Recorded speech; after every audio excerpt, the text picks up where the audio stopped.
It is October 31, 2007. We're here on the campus of Rutgers University in New Brunswick at the Eagleton Institute of Politics. This is another in a series of interviews that the Eagleton Institute is conducting for the Brendan T. Byrne Archive of the Rutgers Program on the Governor. Today we're going to continue an interview with Barry H. Evenchick, who has been a long and close advisor to Governor Byrne.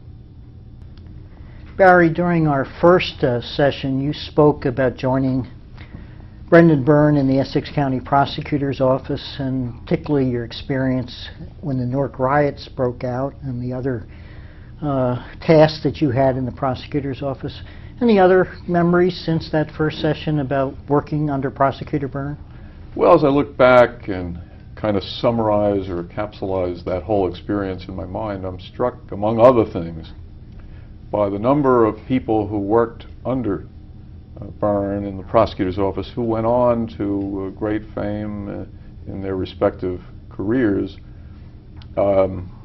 such as, just to pick one, Jim Zizali, who I never stop reminding him at one time worked under me in the appellate section of the prosecutor's office, but who rapidly surpassed me in later years in his career. But he's just one example. But you also spoke during your first session about Jim Zizali's propensity for practical jokes on you. That's true. Any others that you've remembered since? You charged him, I guess, with the Ted Sorensen impersonation, which he denied. He did deny it, and I believe that he did not do it because he wouldn't lie, but I was sure he had done that. I probably spoke last time about the famous note I found on my desk when Brendan was getting ready to leave the prosecutor's job, and if I didn't tell you, let me take a moment and tell you, because it illustrates what a wag Zizali can be. We all knew that Governor Hughes had named then Prosecutor Byrne to be the president of the Public Utility Commission, as it was called in those days. It's now the BPU. And as Brendan was preparing to leave the prosecutor's job, which he had held for so many years and had enjoyed so much, it was for him a sentimental time. He was,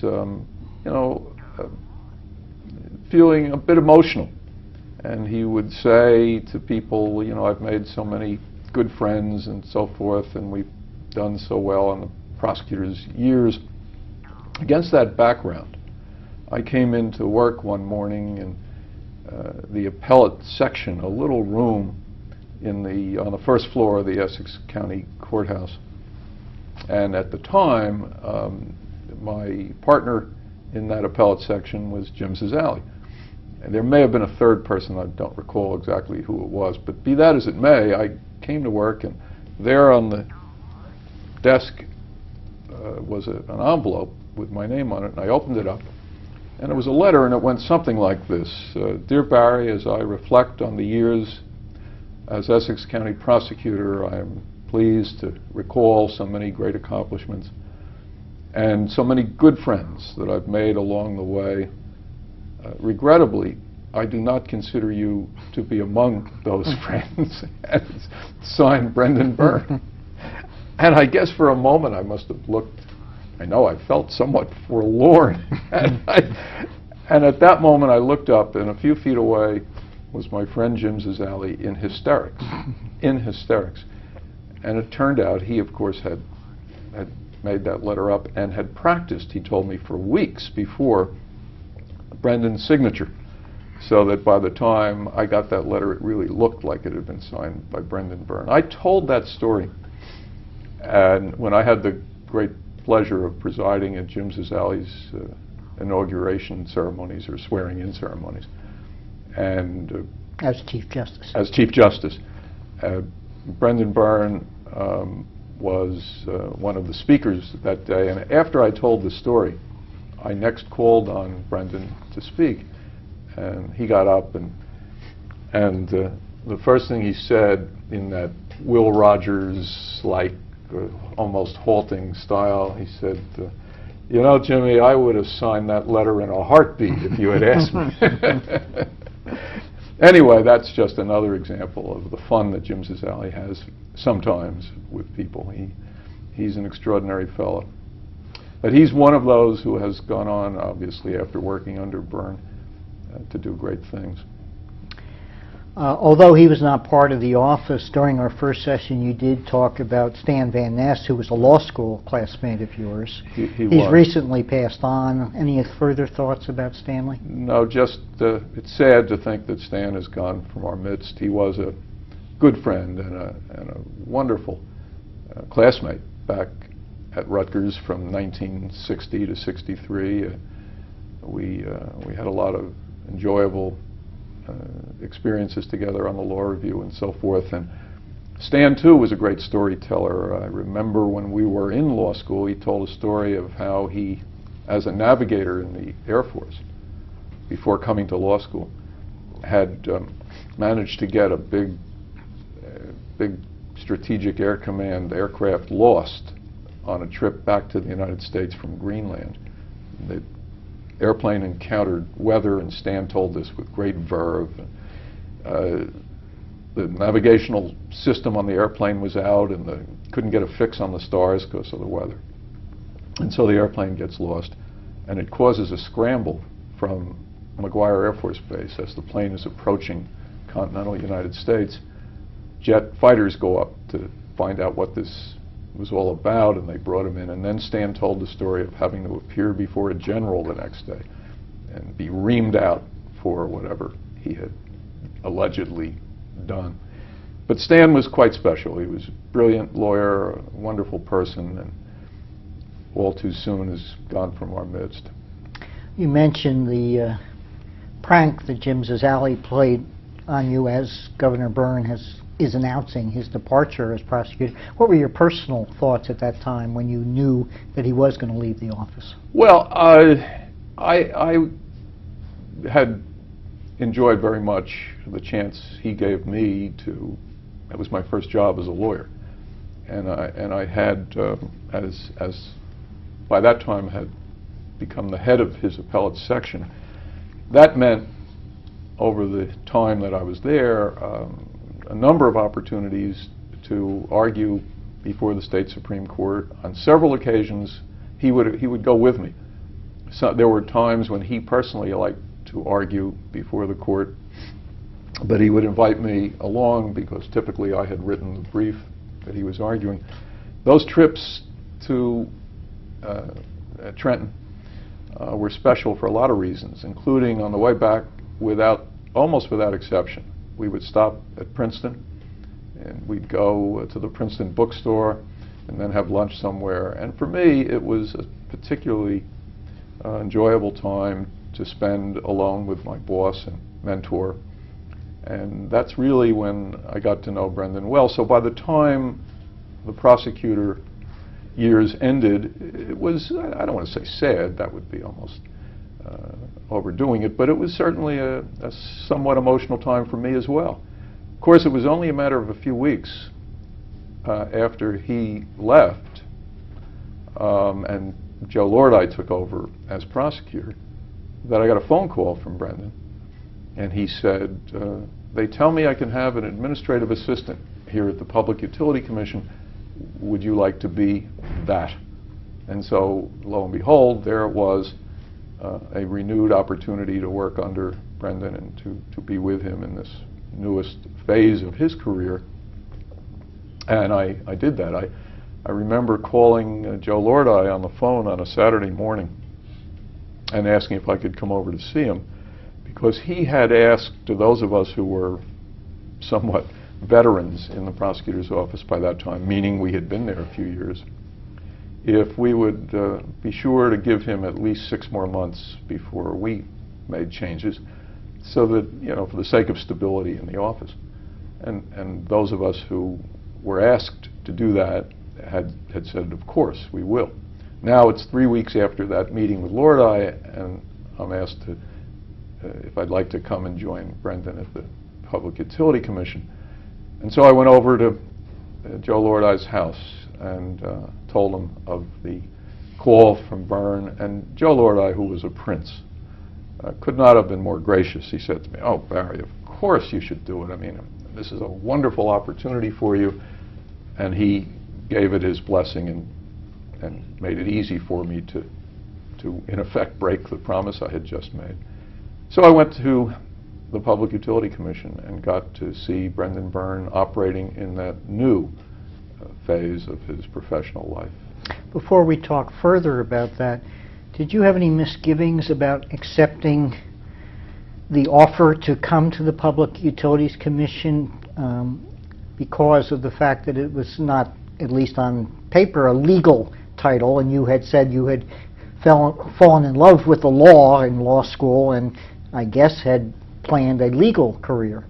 Well, I did not, because, among other things, the job at the Public Utility Commission was only part-time, and I knew that it would give me a chance to develop my private practice, and that's what I did. And so it turned out to facilitate my own development as a private attorney, and it was fun. It was a whole new area, and it was legal in effect, because part of my job as Byrne's assistant was to be immersed in the various rate applications that were being made and to research the law that applied to that. And so it wasn't really a divorce from the law. It was more a new aspect of, in that case, administrative law that I was exposed to. What were the other types of tasks that he gave you at the PUC? Well, I had, I guess, become involved in all aspects of his career. For example, if he was about to go give a speech to a utility group, I probably had some hand in helping draft his remarks.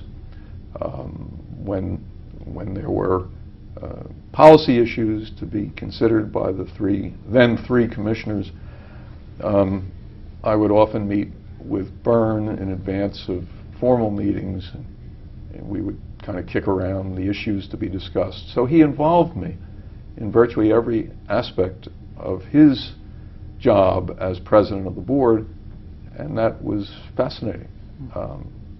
Once again, I learned how facile a mind Byrne really has when it comes to almost anything. For me, the world of the Public Utility Commission was totally foreign. I had no background, no experience in utility rate making or anything of the kind, and that's a complicated business. I mean, you can't just snap your fingers and know what you're doing in that area. Brendan took to that like a duck to water. I mean, he immersed himself in studies. He attended special classes in New York for utility rate making, and it wasn't long before he was way out ahead of the field, as it were, in terms of his ability to function effectively as a utility regulator. I was struck by the number of meetings that he held with big-time utility executives.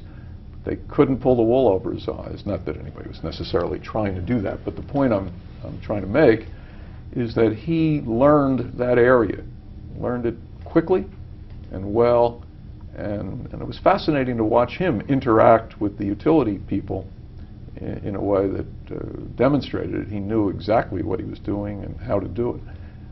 Of course, he too can be a wag at times, and I remember some of the there seemed to be a culture, or at least a cultural aspect of some of these utility heads, particularly the railroad people. In those days, the Public Utility Commission, regulated intrastate railroads.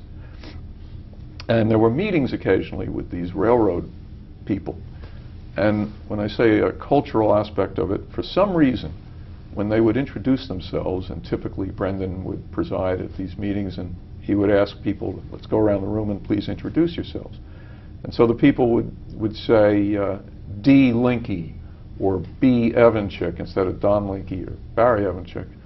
And so it was, around the table, J. Jones, D. Smith, Brendan. The first time I heard this, Brendan waited until everybody was finished. And then he said, now let's do it again.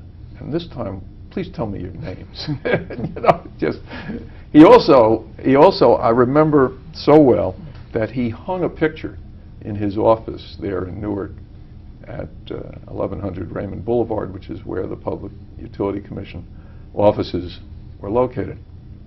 He had a big black and white picture hanging of Dutch Schultz, the famous Dutch Schultz, lying in a pool of blood right after he was assassinated in some restaurant in Newark. Now, what other utility president, regulatory board president, likely would have a picture of Dutch Schultz lying in a pool of blood? But Byrne did, and you had to see the faces on the utility people when they would come in for meetings, and the first thing that would hit them would be a picture of Dutch Schultz. You know, it was just fun that Byrne was having. Well, for many years, the Public Utilities Commission had their reputation, rightly or wrongly, of being fairly cozy with the industries that it regulated. To the extent that you know, was there some trepidation among the utility people when Brendan Byrne's appointment was announced as a former prosecutor and with a reputation of being somewhat hard-nosed? I don't know whether there was or not. I'm not aware of that in particular, but clearly his reputation preceded him, and to the extent that translated into utility regulation, I think everybody knew that he was a by-the-book, down-the-line person, and was going to do what was right in his perception and that of his fellow commissioners was right, and there was nobody getting any favors or being able to accomplish anything that wasn't totally consistent with their perception of what was right and what was the law. And I don't mean that to sound like a Pollyanna. I just want to say that that was the touchstone, always was, of Brendan Byrne. He could be stubborn. If he became convinced that a certain position was the right one, it would be pretty tough to turn him around, although he was not stubborn to the point of not being open-minded. But the thing is that the respect that he enjoyed as prosecutor soon enough evolved into the respect that the utility industry had for him. In the years that followed, as I would, and to this day, occasionally run into lawyers and business people who were part of the world of the Public Utility Commission then, without exception, they recall with great admiration the job that Byrne did with the PUC. I still call it PUC. I can't get used to the BPU, but anyway, that's what it was. Its new name is the Board of Public Utilities. Right, right. During their interviews as part of this series, Governor Byrne and Lou Gambaccini have each separately discussed their first meeting when Lou was with the Port Authority. Sure. And Governor Byrne was head of the PUC. Any other memories you have of people you met during your PUC tenure? The famous Austin Tobin, who I guess was chairman of the Port Authority. Brendan called him Austie. You know, I doubt that anybody else would, in those days or at any time, called Austin Tobin Austie. But I got to meet any number of folks back in those days because of the job I had working with Byrne. For example, Sidney Schreiber, who went on to be a justice of the Supreme Court. I think it may have been Brendan who appointed him, but I'm not sure about that. But in any event, Sidney Schreiber was an attorney who handled a lot of utility work before the board, before the PUC. And so I got to know Sidney back in those days as an attorney, and also a number of other attorneys then who regularly appeared before the PUC. And for me, it as I said earlier, it exposed me to a new area of the law. I regret, as I look back, that I didn't take advantage of the opportunities that Brendan gave me to really become better educated in things like utility rate making and I didn't. I did my job, but I did not, unlike Brendan, who went to courses and all that, I did not. I say I regret that I didn't, because in later years, I think I might have been able to develop an aspect of my law practice that would have benefited from that experience had I become perhaps more deeply immersed in the technical aspects of rate making. Well, I didn't, but in any event, it was a fun job working for him. Do you think you were still too young and naive about legal rainmaking at that time Probably. to see the potential? Probably so. And by the time I awakened to reality, it was probably too late. In discussing the Port Authority, Lou Gambaccini and the governor said their first dealings were essentially as adversaries with Lou's position at the Port Authority, and Governor Byrne as a regulator of the authority, with the authority challenging the jurisdiction of the PUC over the Port Authority as a bi-state, Right. quasi-autonomous agency. When he became governor, Governor Byrne also had some fairly visible, high-profile conflicts with the Port Authority. If you can speculate, do you think it goes back to those days at the PUC and his dealings with the Port Authority? You know, I really have no particular basis for saying that it does. I would doubt it. I would doubt it. I don't think Brendan was ever one to hold even intellectual grudges, and so I'd be surprised to find that was so. There was also a perception among some in New Jersey, again rightly or wrongly, that the Port Authority was somewhat arrogant in its dealings with New Jersey. Did you get that feeling? No, I have to say, as I look back, I don't recall ever really having that feeling. It was just not part of my memory bank. Any other issues or personalities with the PUC that you wanted to comment on? No, the PUC years were, as I said, as was true of the prosecutor years for me, they were fun. The commissioners were Anthony J. Grossi of Passaic County and William Ozard of Somerset County. And Brendan Byrne, of course, was the president of the board. And aside from the substantive issues that the board dealt with on a day-to-day basis, we had fun on a more social basis. For example, I can recall that early on in his time as president of the board, Brendan arranged with some executive, his name is not coming to mind at the moment, but a Bell Telephone Company executive who was also the mayor at the time of Maplewood.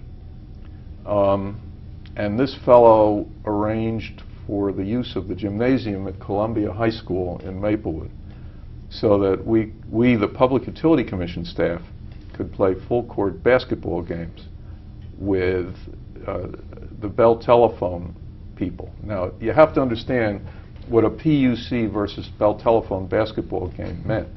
It meant that the Bell Telephone Company brought out their pole climbers, these big, young, strapping guys, and the Public Utility Commission team was Brendan Byrne and some of our broken-down staff people, and of course, these were full-court games with referees with striped shirts and whistles, and you'd be far better off blowing a utility opinion and making terrible mistakes than missing a basketball game. I remember vividly one game, and I was, huffing and puffing and just praying I would make it up and down the court.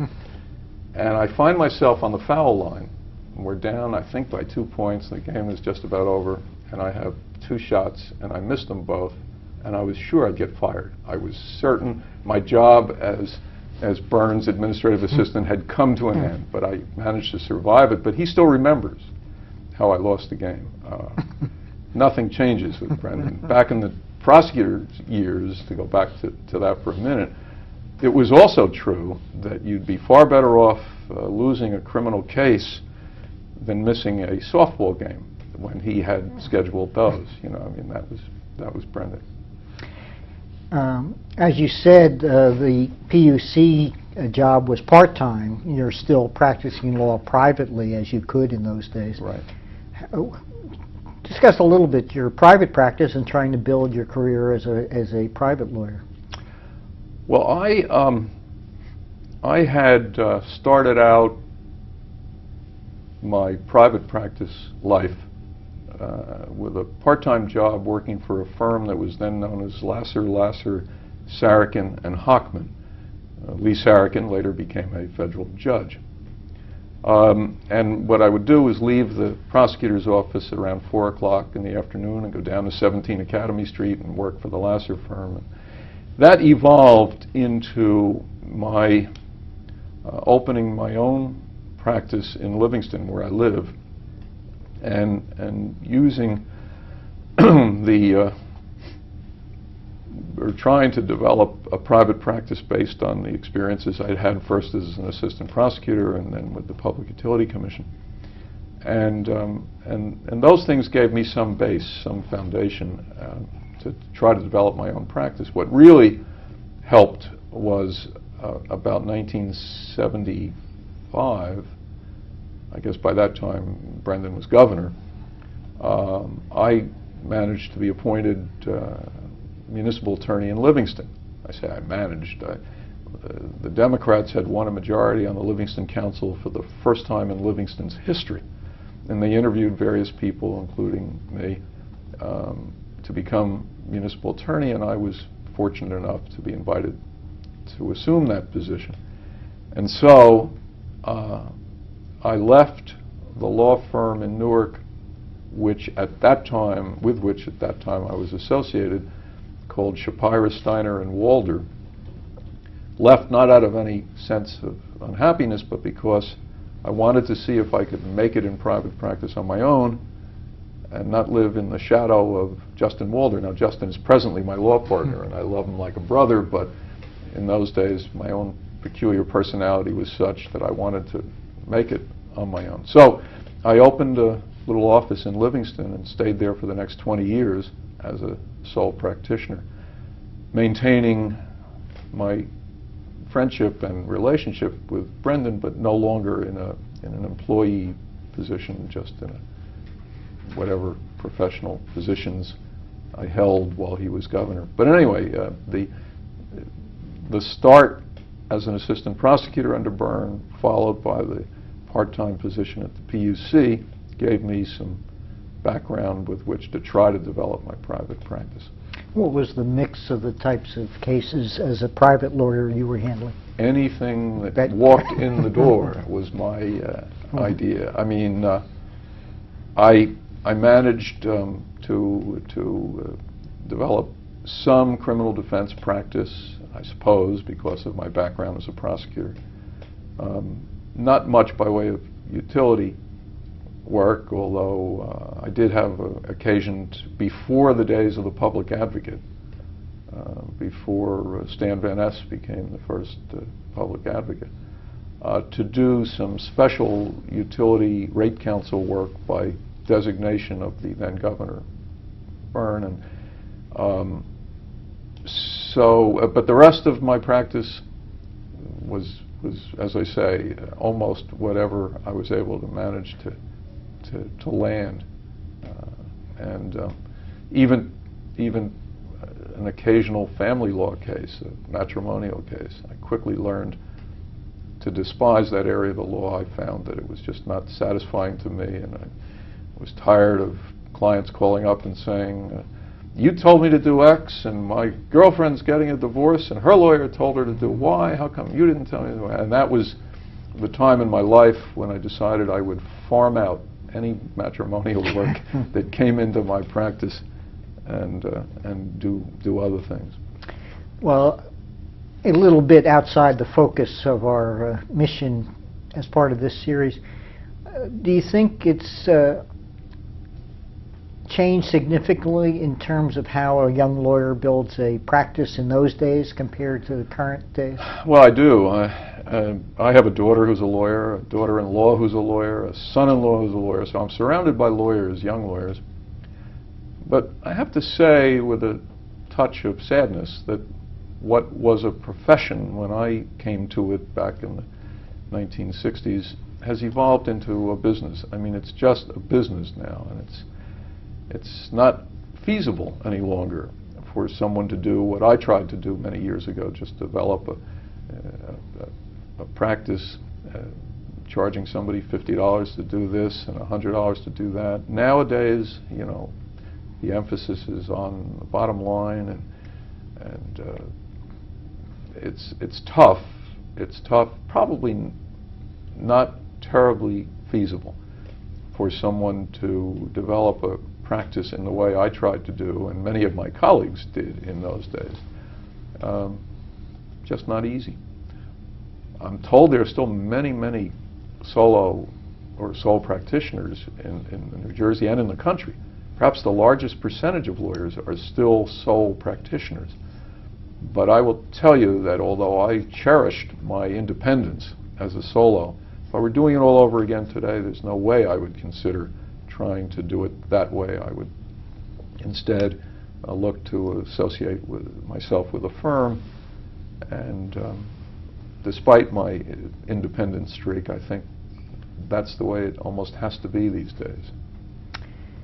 You mentioned that the composition of the Public Utilities Commission at that time was 3 commissioners, and by law, I believe, one at least had to be of an opposing party to the other 2. Right. And William Ozard, I think, was the Republican commissioner. Right. Yep. In those days, what was the interaction among the commissioners? Was it partisan, or was it fairly congenial in terms? It was not partisan, and it was congenial. Those 3 men got along very well, and I attribute, at least in part, that congeniality to Brendan's approach to things. But they were both, in their own way, colorful and enjoyable people. Tony Ozard was just a great fella. Grossi. Tony Grossi, I'm sorry, and Bill Ozard also. Grossi called Brendan B. I still remember, I was the first, and as far as I know, that he's perhaps the only person I ever knew who called Bern B.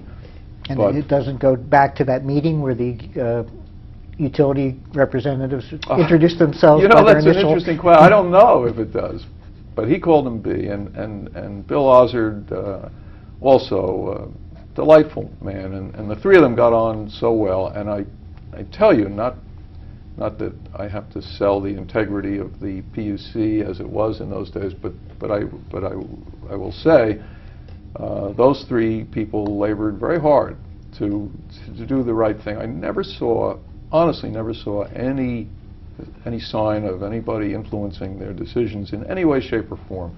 I mean, they were just 3. Those were part-time jobs, and yes, you're right. It was by law there had to be at least one member of the opposite party, and Ozard was that member in those days.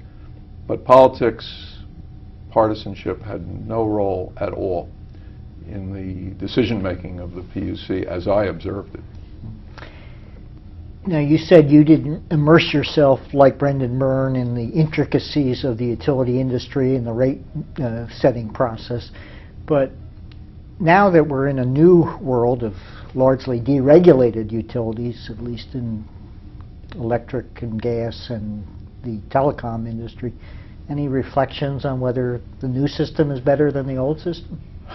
You know, I don't really have a view that's worth hearing on that subject, because I haven't been close enough to that area in more recent times to really have a view. I know that I felt more secure as a taxpayer and as a citizen when the regulation that was in place back in the Byrne years with the PUC was in existence. It seemed to me to just provide a control that was needed, but to be able to intelligently compare the situation today, I'm really not qualified to make that view. Well, let's move ahead. When did you know that Brendan Byrne was going to move on to his next career post? Well, let's see. You mean to the bench or to the governorship? Bench. The bench? I guess it was 1968, and I may be wrong in my years, but around that time that the governor named Brendan to the bench. And I think I had already left his office as his administrative assistant by that time. You know, I don't remember with certainty, but in any event, when he went on the bench, he sat first in Essex County and then later became the assignment judge in Morris County. I was not in as regular touch with Brendan then as I had been, obviously, when I was his administrative assistant. But I saw him fairly often and played tennis with him. One of the changes in my athletic life with Brendan was with regard to tennis. When I was still in the prosecutor's office, he invited me up to Orange Lawn Tennis Club one day to play tennis. Someone told him I liked tennis, and I did, and he just whipped me. I mean, I didn't even come close to acquitting myself with any degree of skill. And so I didn't get another invitation from Byrne to play tennis until around the time he was a judge. And then one day he called, and his code was, "Do you have your stuff with you?" That I knew meant, "Did you have your tennis stuff in the trunk of your car?" And I said to him, "Yeah." He said, "Well, let's play this afternoon." He said, "I have a motion." This was in the warm weather, and he was acting assignment judge in Essex County at the time because the regular assignment judge was on vacation.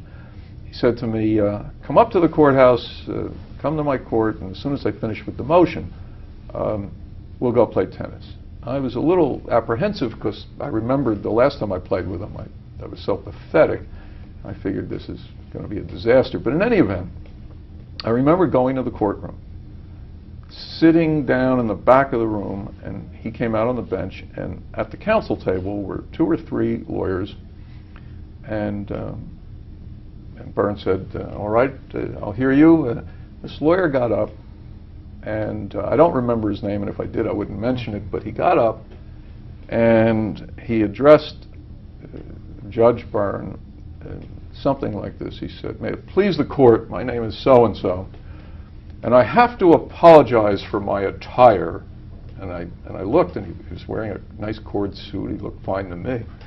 And in a somewhat pompous fashion, he said, "I have to apologize for my attire, Your Honor, but I was at my country club when I got the call that I needed on an emergency basis to appear before the court." And Byrne interrupted him and said, "That's okay, Mr. So-and-so. I dress that way all the time." It sort of broke the ice. We went off and played tennis, and my game had improved somewhat, and so I got a succession of tennis invitations in the years that followed, and we played tennis a lot over the years.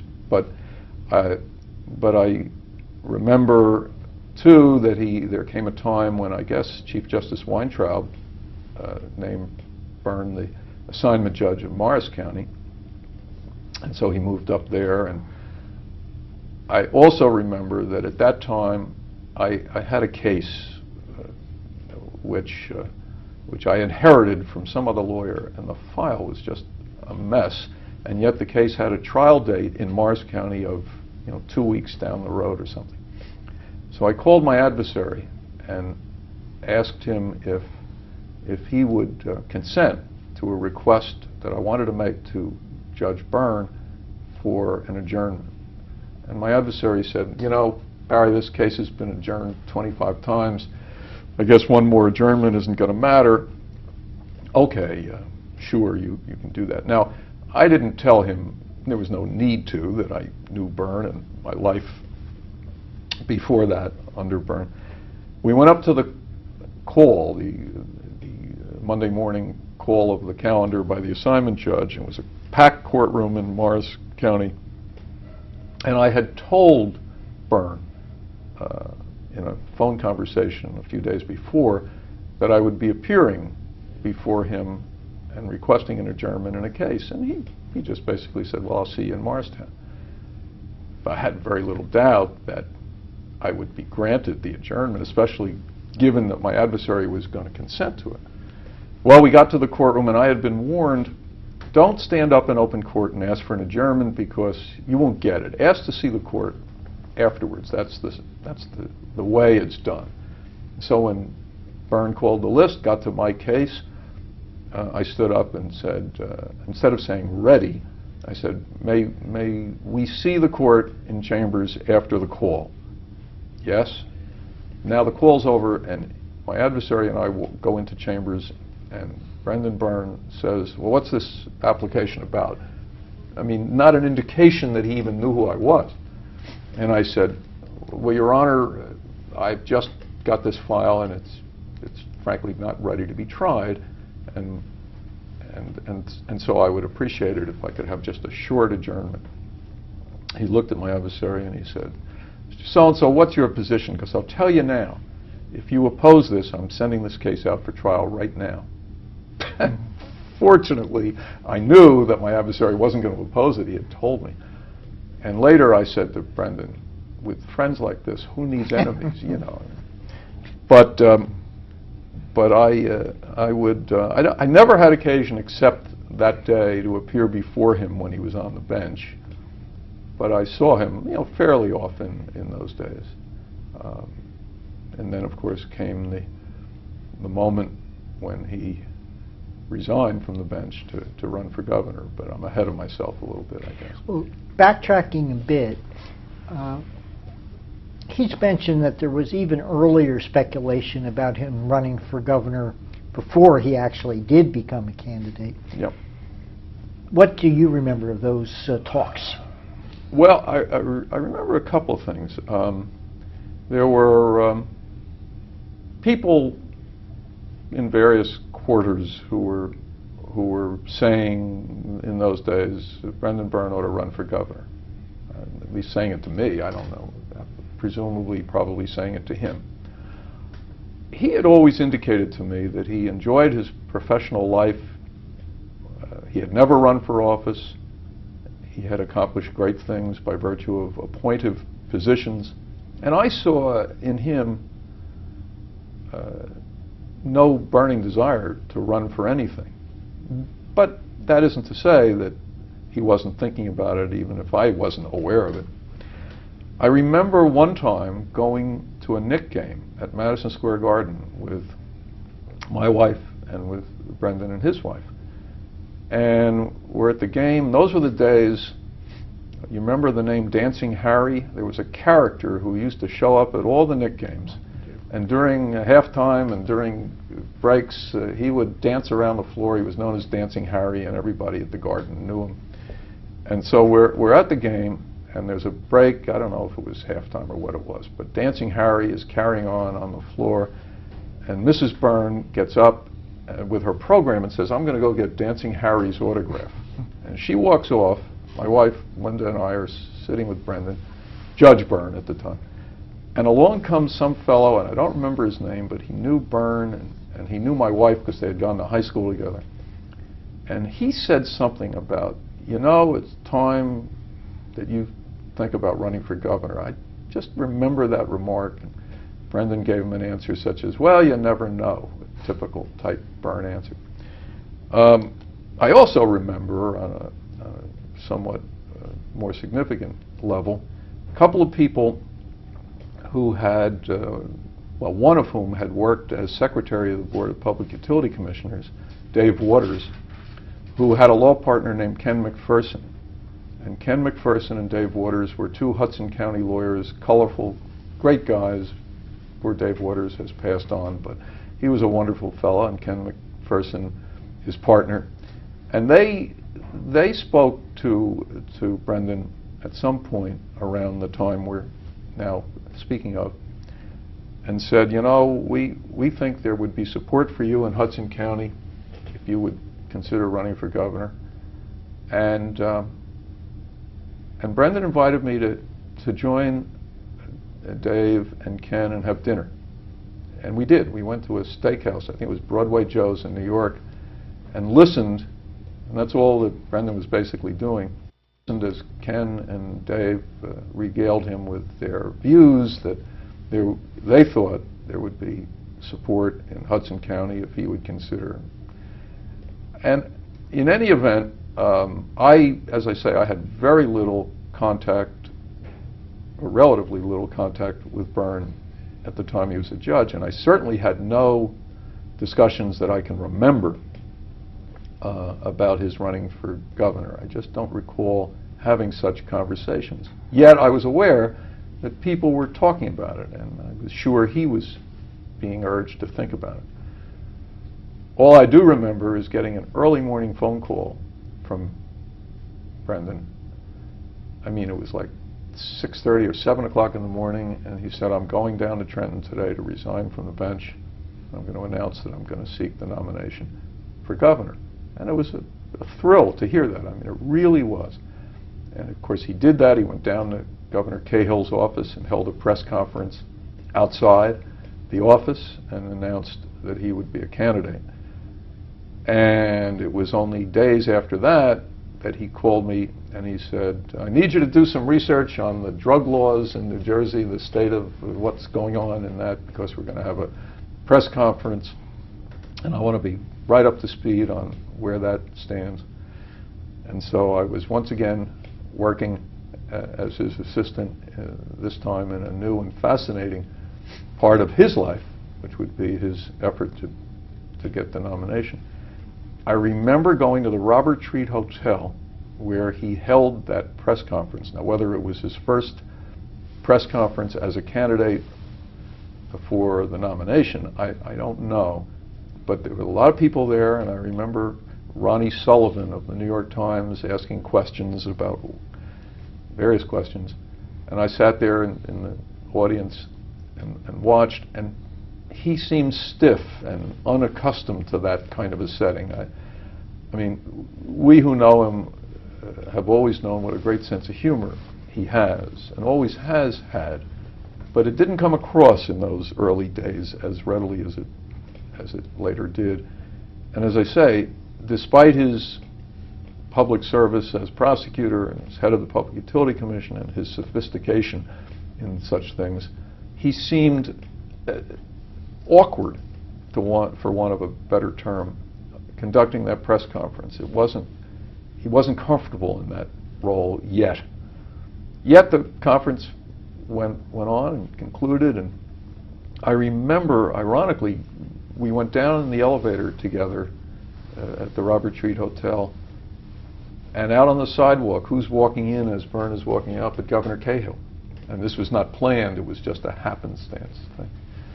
Anyhow, that was the beginning of the first campaign, and I did, along with a lot of his friends, whatever I could do to help see him get the nomination, including once going off to a political debate among the candidates, the Democrat candidates, for the nomination.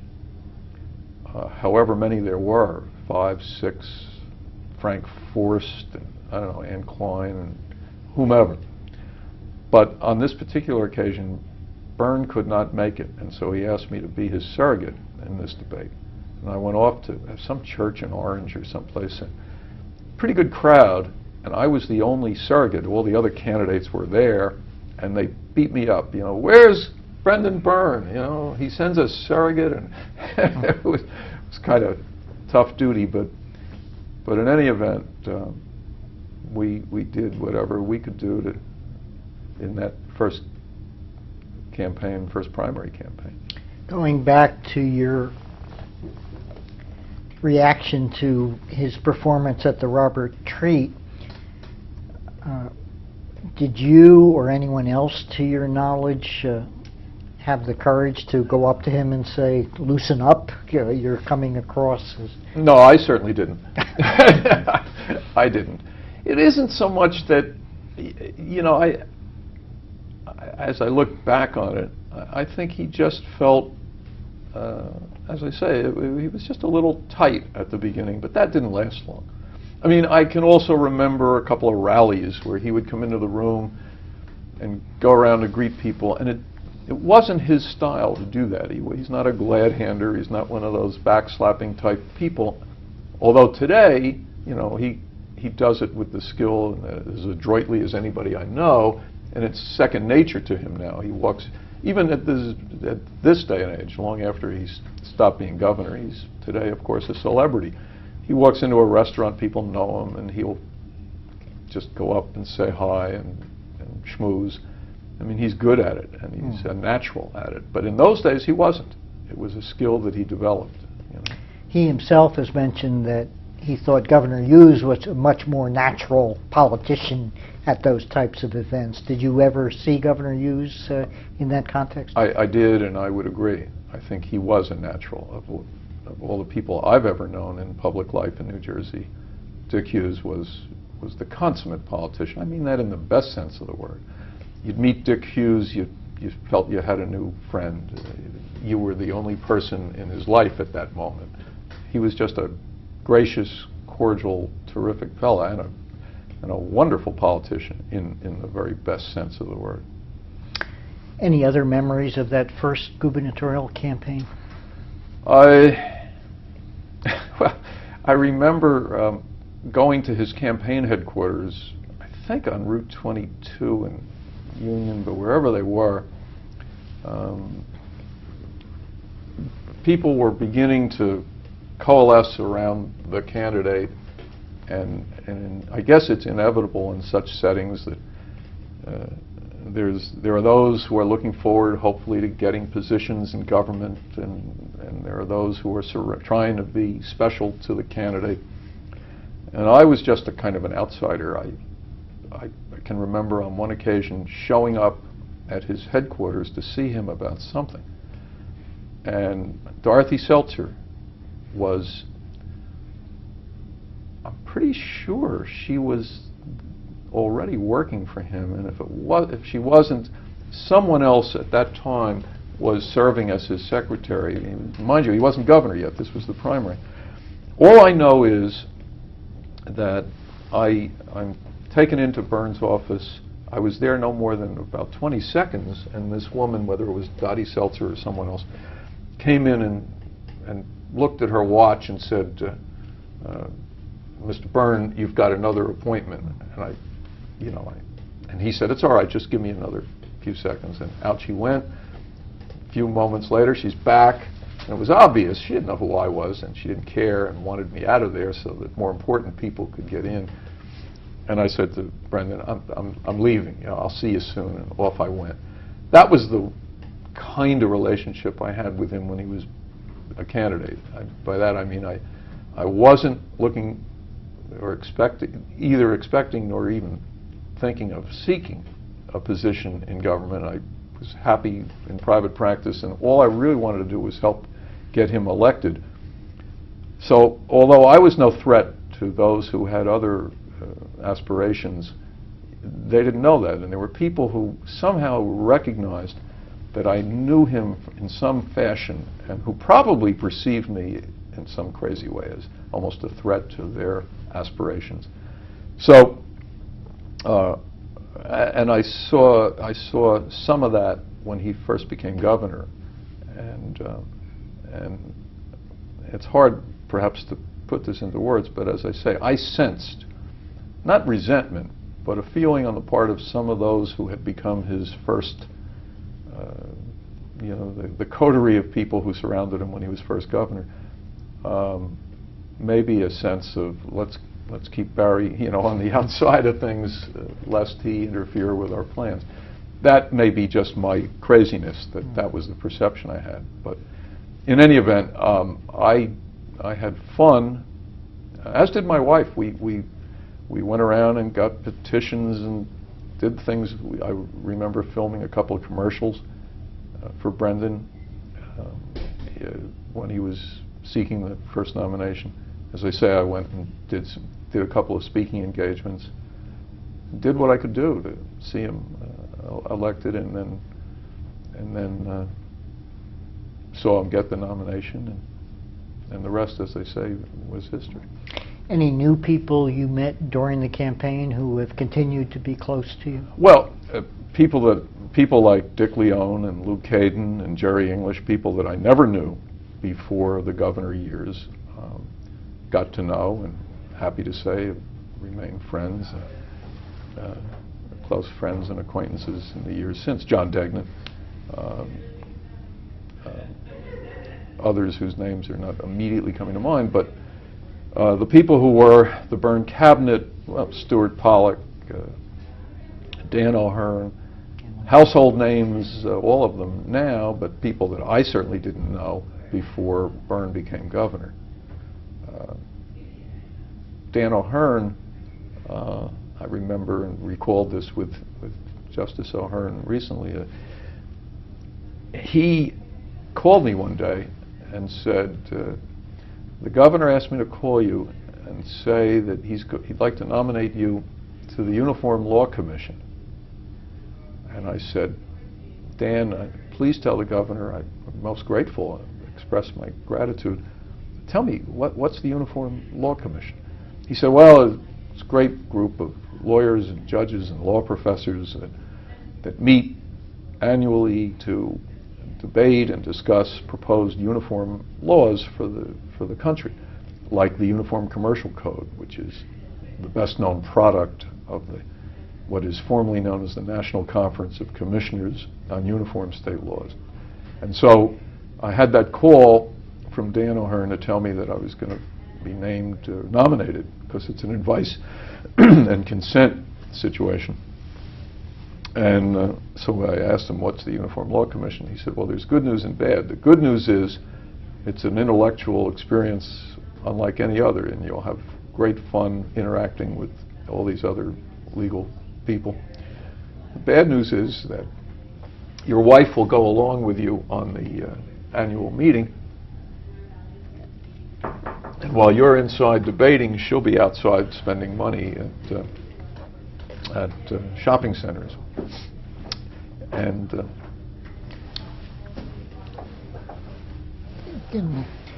why don't we just take a quick break? Hi, Eddie. Rolling. Barry, before our break, we were discussing the 1973 campaign. What was your reaction on primary night as Brendan Byrne gets the nomination? Great adulation. I was thrilled and happy for him. I was convinced that this was the beginning of what would be a successful election, and who knows where he would go from there. I mean, it was just very gratifying and satisfying that he had managed to gain the nomination, and now it was on to the next phase of things, which was to see him elected. Did you get a chance to talk to him that night? I did, not at great length, but I got a chance to briefly to speak with him. And you know, there were tons of people there, and everybody. It was a hot, almost smoke-filled room, but everybody was thrilled and excited, and it was fun. It was almost a carnival atmosphere. To the extent that you know, what was the reaction among the Byrne family in this new public role and spotlight? You know, I don't claim great expertise in this area, but I, by that time, had come to know the whole Byrne family, and I think everybody was thrilled. I don't know whether Jean Byrne was as thrilled as maybe others were, because I think she was always kind of shy, and the idea of being in political life may not have been the her number one aspiration, but everybody was happy, certainly at that time, and as I say, it was a very satisfying time. Of course, in that 1973 primary, there's somewhat of a surprise when Governor Cahill is defeated by Congressman Sandman for the Republican nomination. Sure. Were you surprised? I was. I had been working in the Cahill administration, in the sense that I don't mean that I was in his cabinet, But I was with the Division of Criminal Justice at the time. Governor Cahill was governor, and was part of the charter group of lawyers who were there when the division was created in 1970. My immediate boss was a fellow named Evan Jehos, and the Attorney General was George Kugler, and Governor Cahill was governor.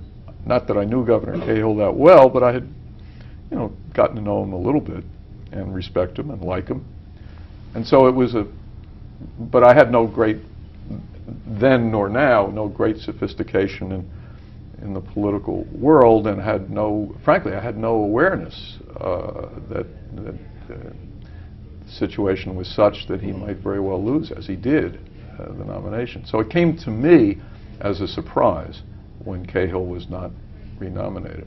Sandman I didn't know from Adam, but he was, I remember thinking that he was virtually inept as a candidate against Byrne. I mean, it was no contest. It was like Joe Louis against me in the ring. It was, I don't want to sound cocky about it, but Byrne really made mincemeat of Sandman.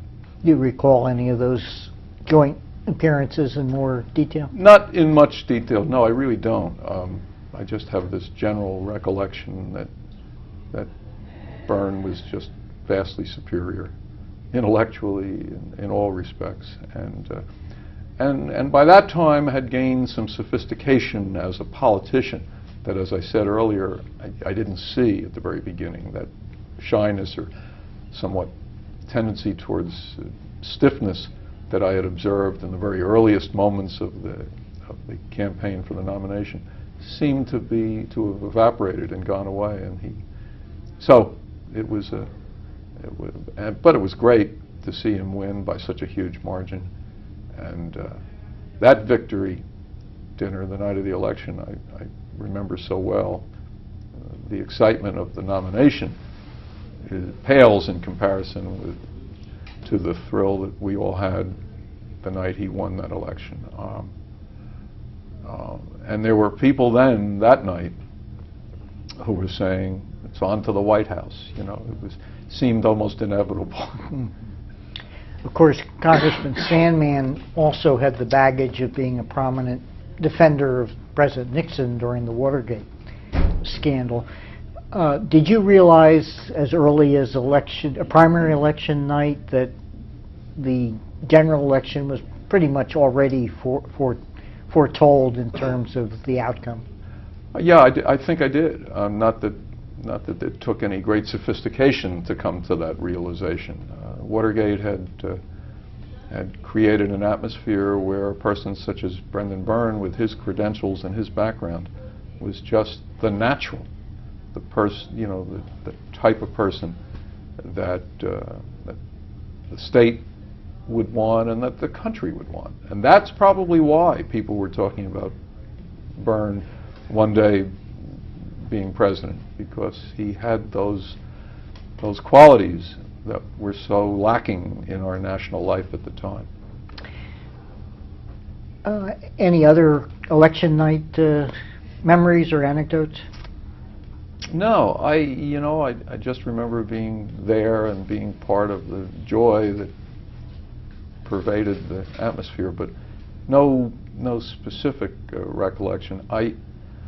Other than I do think it was that night when he went on television.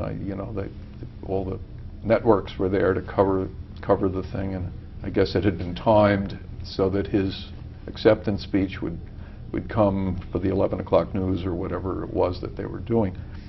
And he stepped up there to the lectern, and all the lights were on, and it was exciting.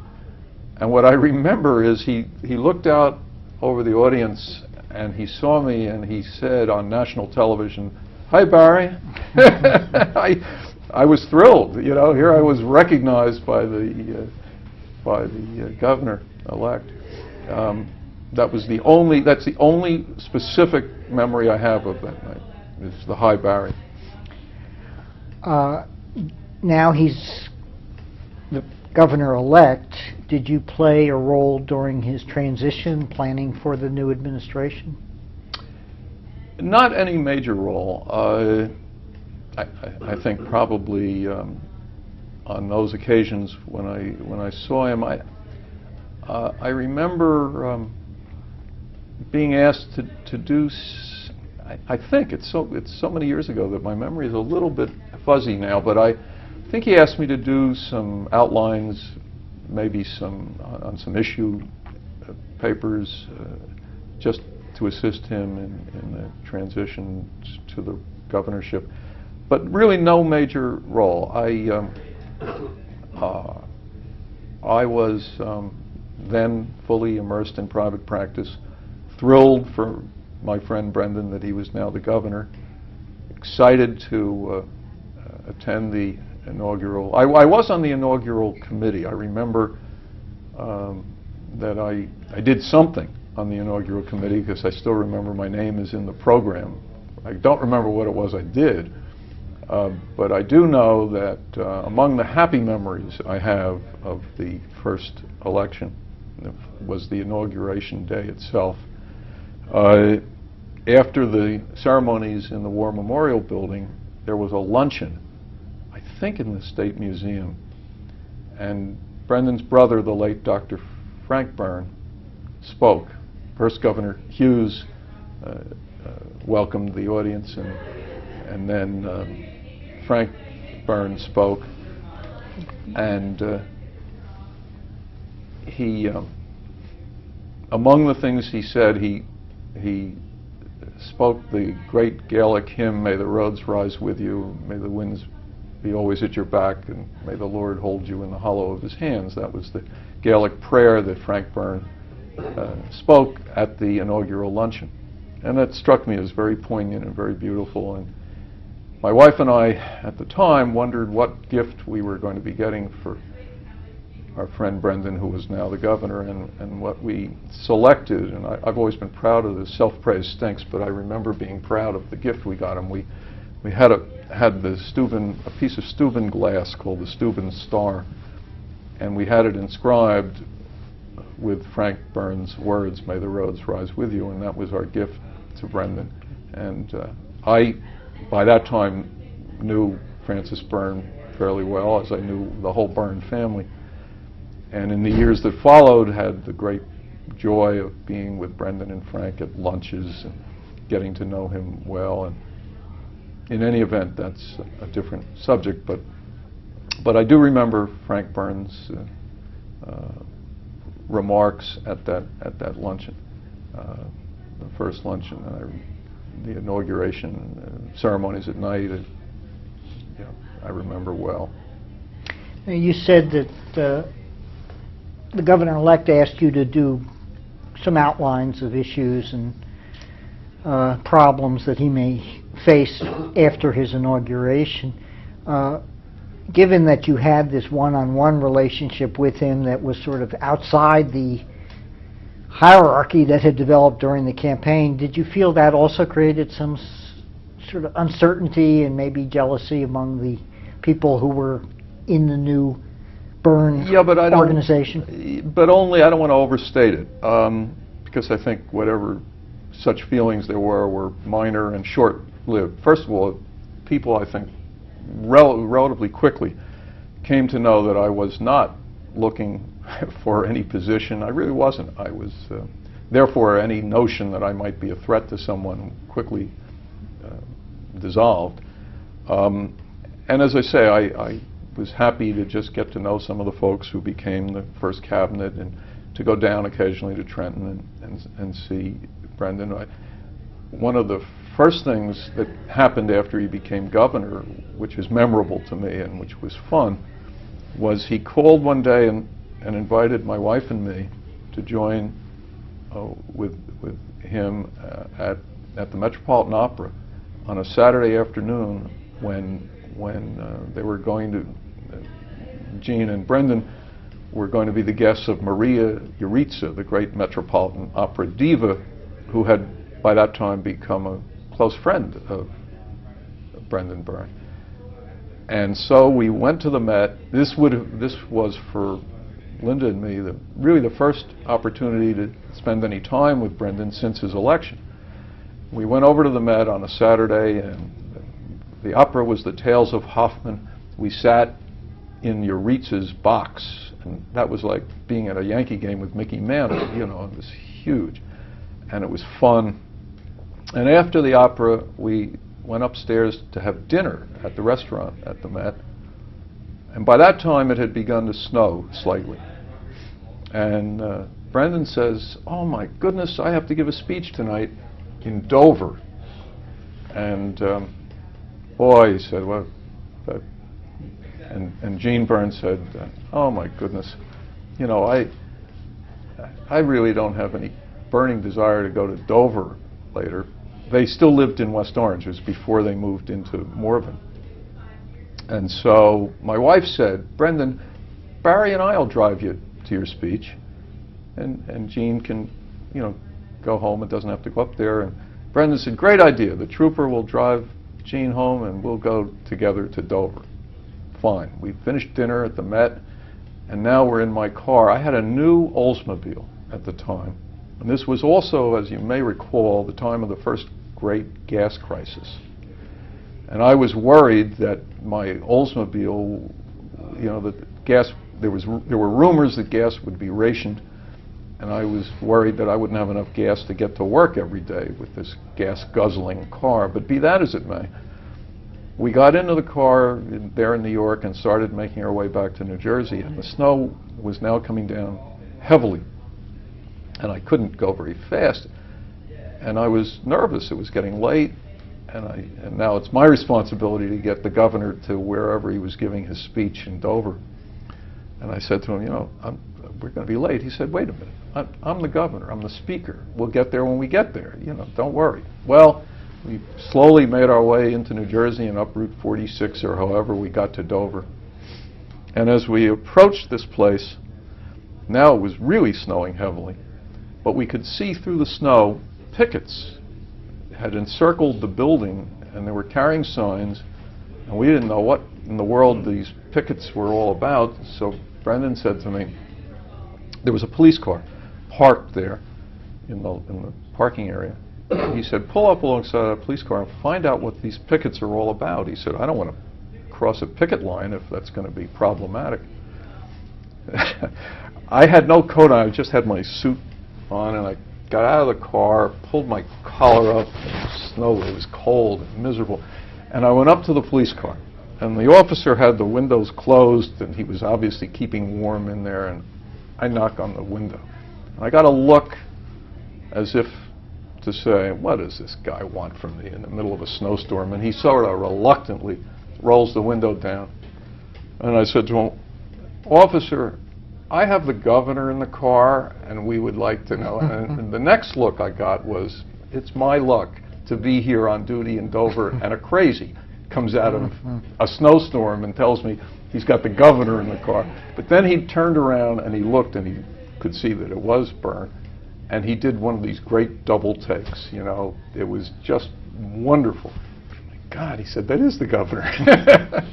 Anyway, it turned out the pickets were friendly pickets, and the sign said something like, "Governor, help us through the gas crisis," such as that. So he went in and he gave a speech, and we drove him back home to West Orange. And that, as I say, was probably the first time we spent any real time with Byrne since his election.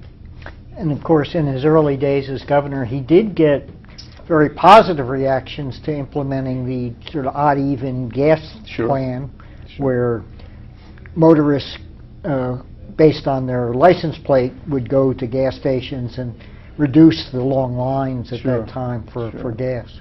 Yep. But things quickly changed as he confronted the fiscal problems facing New Jersey. What were your memories of well, that? As the atmosphere changed and we began to hear about the expression OTB became commonplace, and his popularity was somewhat on the low side because of all of that.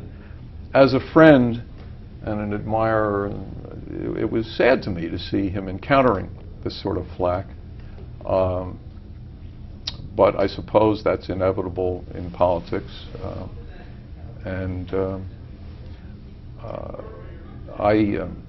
I always, as that first term wore on, I began asking myself, I never discussed it ever with him, but I began asking myself whether he could be reelected or whether he should even seek to be reelected. He never asked me, but I think back then, had he asked me if I thought he should run again, I'm not sure I would have said yes, only out of a concern that he might have suffered what I thought would be a humiliating defeat. I was pessimistic, candidly, about the chances of re-election. But nonetheless, thrilled when he did decide to run again, and needless to say, thrilled at the outcome of the second go-round. But it was for me a happy surprise that he was able to win. In addition to the income tax, some critics suggested that he had, during his first term, an image of being aloof and arrogant and not willing to compromise.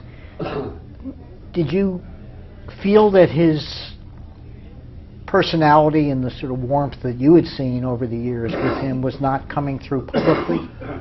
To some extent, I did. I remember, this is not exactly on point, but back in those days, he called me one day and asked me if I would like to serve as chairman of a motor vehicle study commission that had been created. And I said, sure, if you would like me to do that, I'll be happy to do it. He said, look, there's just one thing. Remember, he said, the history of our state, we have commissions galore. Most of them are created and formed, and you never hear from them again. If you take this assignment on, I want you to do a good report and in a timely fashion, and it would be important to me that you do it and do it well. I said, say no more, I'm your man. I will absolutely work diligently to see this report come to fruition. He said, okay, great, and thus ended the phone call. And a day or so later, the newspapers had not a big story because it was hardly a major event, but a story, the headline of which was "Byrne Picks Evenchick." And the story went on to say that the governor had named me as chairman of this new legislative creation known as the Motor Vehicle Study Commission, and our mandate was to make recommendations for changes in the motor vehicle laws that would improve driver safety and so forth. And I was pretty excited. I wasn't accustomed to being named chairman of anything or seeing my name in even a small headline. And only a few days after that, I got a phone call from a young woman.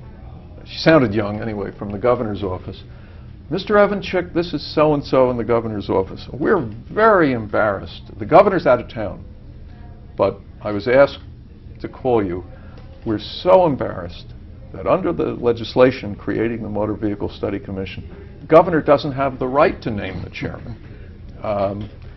And so we have to rescind your chairmanship, or the announcement that you're the chairman. I said, don't worry about it. I mean, for goodness sake. She sounded just thoroughly hysterical. I said, just please, I understand these things happen, not to worry. I said, the only person who's going to be upset will be my mother, And then, and this relates to the popularity of Byrne at the time, the papers the next day had some fun. There was, I think it was the Ledger, that had a story, and it said, Byrne goofs. And it went on to say he picked me. And so he called me when he got back into town, and he said, look, I'll tell you what we're going to do. When your commission meets for the first time, I'll invite you in first, and I'll give the commission a little pep talk, and I'll say words that will clearly indicate that you're my choice to be chairman, even though I can't name you chairman. So there were 17 people on this commission, then director of the Division of Motor Vehicles, as it was called then, 2 members of the Assembly, 2 members of the State Senate, and lots of other folks, labor leaders, even a high school senior. So we all gather in the governor's office for our initial charge, and he comes out and he said, you know, funny thing happened. I named Barry Evenchick chairman. I didn't have the right to name Barry Evenchick chairman. And then he went on to say things that clearly hinted that he would like to see me chairman. And as he's making this pitch, one of the members of the Assembly, I can't think of his name at the moment, said, Governor, we've already taken too much of your time, and we don't mean to do that, and we thank you for letting us come and speak with you, and we're going to go upstairs and have our organizational meeting. And off we went. And we got upstairs, and by that time I had come to know that it is customary for state commissions, when they include a member or members of the state legislature, it is, at least it was, customary that such person be the chairman. It's just the custom. So I didn't expect to be chairman. I figured. But when we got upstairs in the State House to some room up on the upper floor, I guess Burns' not so subtle message had gotten through, and I think it was Assemblyman Carl Orecchio who stood up and said, you know, ordinarily one of the legislative members would be the chairman, but I'd like to nominate Barry Evenchick to be chairman, and lo and behold, I got elected. And thus my career as chairman of the Motor Vehicle Study Commission, a little-known agency that only my family and I now remember, was born. And as we're finishing our organizational meeting, somebody comes in and hands me a note, and it's from Byrne. Stop down, I want to see you as soon as this is over. And I went back downstairs, and he said, so are you chairman? I said, I am, thank you. And we went forward from there. But that was, I had a couple of jobs when he was governor, not paying jobs, I might add, but just jobs that he asked me to take on, and I happily did. That was one of them, the Motor Vehicle Study Commission. And the other was, at some point, Brendan was named chairman of a National Crime Commission, and he asked me if I would serve as counsel, and I did, and that was a lot of fun. And but those were my 2 sort of official affiliations, positions with him when he was governor. All the rest was unofficial, tennis, fun, you know, that kind of thing. Why don't we take a break to change tapes? Okay.